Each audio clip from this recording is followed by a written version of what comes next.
오늘 본문에는 바벨론이 심판을 당하는 또 하나의 이유가 나옵니다. 그것은 바로 고통받는 유다 백성들의 호소 때문이다. 그렇게 오늘 성경이 말씀하고 있습니다. 33절에 보면 만군의 여호와 이스라엘의 하나님께서 이와 같이 말씀하시되 딸 바벨론은 때가 이른 타작마당과 같은지라. 이제 타작 추수를 할 그런 추수해서 타작을 하게 될 타작마당, 이제 때가 이르는 그런 타작마당과 같다. 이제 심판이 곧 시작된다 그 말이죠.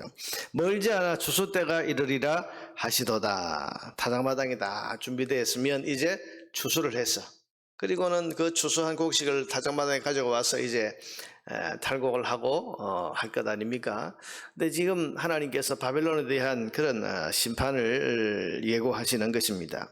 그런데 34절 35절에 보면 바벨론의 느부갓네살 왕이 나를 먹으며, 이게 지금 누가 하는 말인가 하면 그 뒤에 보니까 시온 백성과 예루살렘 주민이 지금 이 말을 하고 있다. 그런데 그들이 뭐라고 하는지를 한번 들어보세요. 바벨론의 느부갓네살 왕이 나를 먹으며 나를 멸하며 나를 빈 그릇이 되게 하며 큰 뱀같이 나를 삼키며 나의 좋은 음식으로 그 배를 채우고 나를 쫓아냈으니 내가 받은 폭행과 내 육체에 대한 학대가 바벨론에 돌아가기를 원한다고 시온 주민이 말할 것이요. 시온이라고 하는 것은 예루살렘에 있는 산 이름이 시온인데 예루살렘을 가리키죠. 시온 주민이 뭐라고 그럽니까? 나를 집어삼킨 이 바벨론이 내가 받은 폭행과 내 육체에 대한 학대가 바벨론에 그대로 돌아가기를 원한다. 하나님 앞에 호소하는 겁니다. 하나님, 저 바벨론 우리에게 행한 이 학대와 이 폭행을 그대로 돌려주십시오. 그렇게 호소한다는 거죠. 뿐만 아니라 35절 하반절에 보면 내 피 흘린 죄가 갈대아 주민에게로 돌아가기를 원한다고 예루살렘이 말하리라. 예루살렘, 바벨론에 의해서 짓밟힌 예루살렘이 하나님 앞에 호소하기를 내 피 흘린 죄를 갈대아 주민 이 바벨론에게 그대로 돌아가게 해 주십시오 라고 그렇게 하나님 앞에 호소한다, 그런 말이죠. 그런데 여기에 대해서 36절에 그러므로 여호와께서 이와 같이 말씀하시되, 이 호소를 듣고 하나님 뭐라고 하십니까? 보라, 내가 너 송사를 듣고, 너의 그 호소하는 소리, 송사, 요즘으로 말하면 고발, 그런 말이죠. 너의 송사를 듣고 너의 고발을 듣고 너를 위하여 보복하여 그의 바다를 말리며 그의 샘을 말리리니 바벨론이 돌무더기가 되어서 성냥이의 거처와 혐오 대상과 탄식거리가 되고 주민이 없으리라. 하나님께서 지금 바벨론을 돌무더기가 되고, 그리고 혐오의 대상, 성냥이 들짐승이 거하는 그런 빈 곳이 되는 이런 심판을 하실 이유가 뭐라고 그랬습니까? 네 송사를 들었기 때문이다. 너의 호소, 네가 고발하는 그 소리를 내가 들었기 때문이다. 그 송사는 누가 한 송사입니까? 시온 주민과 예루살렘 주민. 다시 말하면 짓밟히고 고통받았던 그 유다 백성들이 하나님을 향해서, 하나님, 이 바벨론 우리를 이렇게 짓밟고 이렇게 폭행과 이렇게 학대를 가하고 우리를 이렇게 지금 진멸시켰는데 이걸 그대로 돌려주십시오, 저 바벨론에게.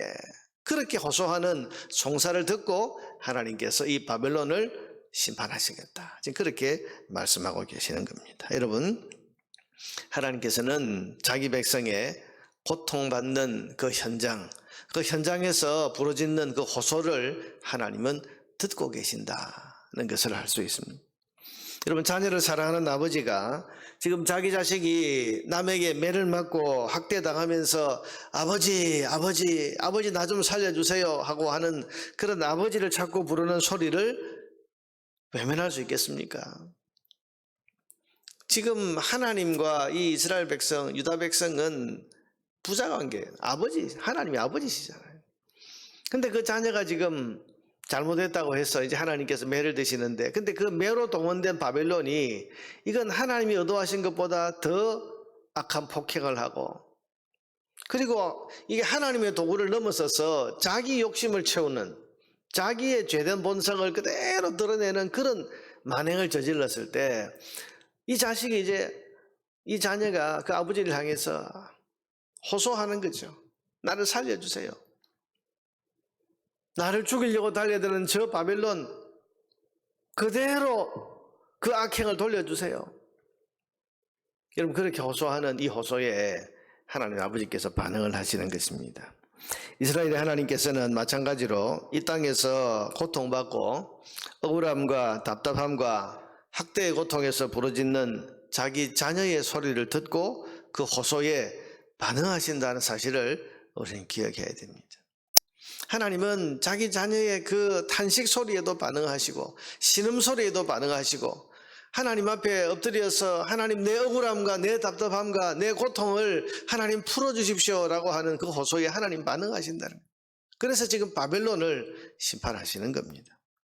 누가복음 18장에 보면 예수님께서 불의한 재판관을 찾아가서 자기 원한을 풀어달라고 끊임없이 호소한 그 과부의 이야기를 들려주셨습니다.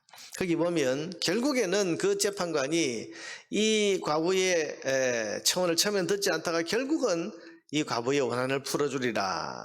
그렇게 이야기가 끝나면서 예수님이 이런 결론을 내리십니다. 누가복음 18장 7절 8절에 보면 하물며 하나님께서 그 밤낮 부르짖는 택하신 자들의 원한을 풀어주지 아니하시겠느냐. 밤낮 부르짖는 택하신 자들, 택하신 자가 누굽니까? 하나님의 자녀. 하나님의 자녀로 택함받은 사람들이 밤낮 부르짖는 원한을 풀어주셔서 내 속에 있는 이 억울함을 하나님 풀어주셔서 내 안에 있는 이 고통의 문제를 하나님 풀어주셔서라고 호소하는 그 호소 풀어주지 아니하시겠느냐.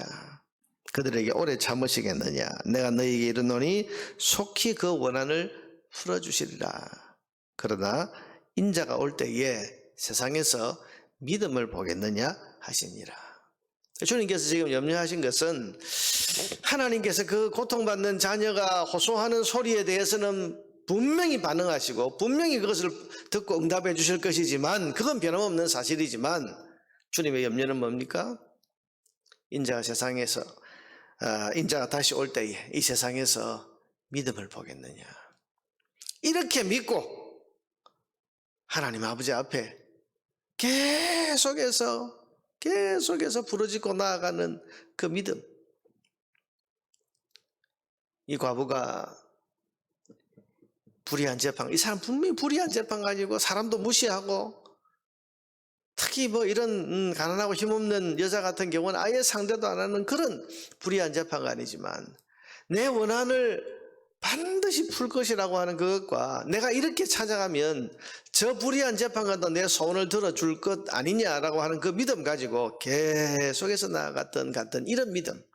하나님은 불의한 재판관도 아니신데 사랑하는 아버지신데도 불구하고 너무 쉽게 포기하고 너무 쉽게 낙심하고 너무 쉽게 기도하기를 중단해버리는 그런 우리의 모습을 주님께서는 생각하시고 인자가 올 때에 세상에서 믿음을 보겠냐. 사랑하는 여러분, 하나님은 우리의 기도에 귀를 기울이시고 특별히 고통으로 인해서 혹은 억울함과 답답함과 또 우리 삶에 일어나는 여러 가지 부조리한 문제들을 두고 하나님 앞에 하나님 풀어주소서, 하나님 들어주소서, 그렇게 호소하는 그 자녀의 호소에 하나님 반응하신다. 오늘 유다와 예루살렘 시온 백성들의 이 호소에 이 송사를 하나님이 들으시고 내가 네 송사를 듣고 이 바벨론을 심판하겠다. 이 말씀을 하시는 주님의 음성을 우리가 마음에 깊이 새기면서 이 아침에 우리의 사랑하는 아버지 하나님 앞에 여러분이 가지고 있는 여러 가지 삶의 고통의 문제와 억울함과 답답함의 문제, 우리의 삶에 일어나는 여러 가지 부조리한 문제들을 바로잡아 달라고 하나님 앞에 호소하는 그런 호소를 하면서 믿음 가지고 담대하게 나아가서 부르짖고 그래서 하나님 주시는 은혜의 응답을 얻게 되는 저와 여러분 되기를 주의 이름으로 축원합니다.